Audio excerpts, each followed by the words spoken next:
Hi guys, Artiar here. So for this video here, it's going to be a Tetsuya one-shotting Apep showcase. So like the showcase record, a lot of people are actually able to do it already, which is using Tolan to make the boss defense reduce, and then we use the other DPS to nuke them, right? Because we're actually using Tolan to let him suicide, and then he can reduce the boss defense by 40%. Well, if you have Tetsuya here and at least an R2, because R2 is where you make Tetsuya a lot more better because of the defense ignore. Originally it's 70% defense he's able to ignore, and then with R2 he can make his defense ignore to 100%. And if the enemy doesn't have buff, right, and most of the time bosses doesn't have buff, so you can kind of always proc Tetsuya 100% defense ignore to the boss. Not to mention that his S3, if enemy is a boss, the damage increased by 50%, makes his S3 deals even more damage to bosses. So in terms of high score record, it didn't change anything, because if the player already have that solid team like Elite for example, then they probably already able to get 3 turn. But if you just want to see a big PP damage from Tetsuya, then this is the video showcase for you. I will make another more proper showcase about Tetsuya in PvP content, which I'm currently on progressing. So for this video here, it's just for PvE and only for Apep. But if you have other testing you have already made, or you have other showcases you want to share out, you can also PM me in Discord as well. But now let's take a look at the showcase. Okay, so this is the Apep team provided by Clean, and then this is the team he's actually using. So the original slot here for Tetsuya is actually Tolan, to let the Apep kill Tolan, but with Tetsuya here, you can take away Tolan. Then he's going with R6 Elite, level 60 Brewster, then R6 Seek, and level 70, and Everett here. So basically this team is originally the 3-turn Apep. It's just showing that with Tetsuya here, you are still able to do the 3-turn Apep without Tolan, basically like that. Okay, so Seek here we just clear wave 1 and wave 2, nothing too special. We already showcased this before. Then we have Tetsuya here swimming around. Then Apep will trigger S3, it will trigger Avatara from Elite, and then counter attack from Everett directly. So Everett counter attack, then Elite counter attack, then Brewster, so it will land a defense break seer on the boss. Then Tetsuya will take his action. So Tetsuya, after taking his action, will instantly nuke the boss. So why Tetsuya is able to take action is thanks to his passive. Because if we look at the passive here, Tetsuya always prioritizes attacking the enemy in the corresponding position, and Tetsuya gains 30% AP. This one here is from the Apep. 10% here is when the enemy boss is getting attacked. Okay, so every time when you cast a counter attack or assist, you hit Apep, then Tetsuya will get 10% AP, and thanks to this AP push here, will actually make Tetsuya outspeed Seek without making faster than Seek. So the AP push here will make Tetsuya actually outspeed. So if we look back at the replay, right, so after Apep take his action, cast S3 damage, nothing trigger. But after average counter attack to the boss, then Tetsuya here trigger AP push. Then Elite counter attack do damage to the boss, and then Tetsuya get another AP push.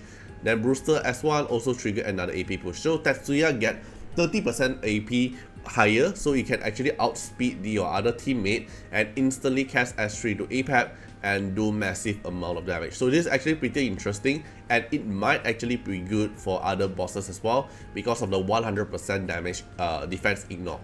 Okay, then for Tetsuya is Shadow Gale, probably have some potential as well, but currently my Tetsuya is no Divinate, level 60 D4, R4.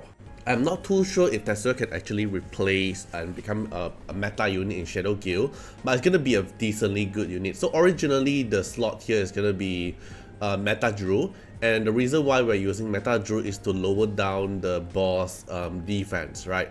We're using Meta Drew here. Like this is the meta team, like we're using Meta Drew to reduce the boss defense so we can do more damage to the boss, and only relying on Elite as the main DPS here, because the other DPS that is Inferno is not really that strong or that valuable in Shadow Guild. But if we look at Tetsuya here, currently mine is at R4, no Divinate, and Divinate plays a very important role for the additional stats, and this is the current build of my Tetsuya. Fully skill up, 240% crit damage, decent crit rate, and then decent attack, and it's going for Thunder set and Brawler set. This is the damage I can able to get. Alright, let's say I do a 5 Blitz. Okay, so in terms of DPS output, obviously it's still gonna have a very big range with the meta Drew meta. But now, if we take a look here, so let's say we buff up the team, right? So elite damage is around every time with a SC is 100k. But this is a level 70, R6, D6 elite. And then when Tetsuya here, when he triggers his S3, his damage is actually pretty not bad as well. 800k from one S3, but the S3 here cooldown, right? So if we can take a look here, it is a 3-turn cooldown. But we have Sachiko here to help CD reduction, so we can actually make Tetsuya rotate his skill pretty fast as well. Alright, every time the SCs here is around like 200k. But because of consistent SCs makes Elif unreplaceable, then Tetsuya here will keep on getting AP push. Now it's 900k. Cause Tetsuya, every time when you have target hitting the boss, Tetsuya will get AP push. And every time the AP push here makes Tetsuya actually rotates his turn very often. Okay, so original S1 is only 50k, so probably I can go for instead of Brawler set, I can probably go for Fairy set for more stats. Okay, but there's actually some potential in him. I'm not sure if he is actually able to replace new meta when he is actually like max potential with Divinate. But then in terms of DPS output is half of Elite. So if I can actually boost his damage, probably, I'm not sure, probably can actually be a replacement of Elite in terms of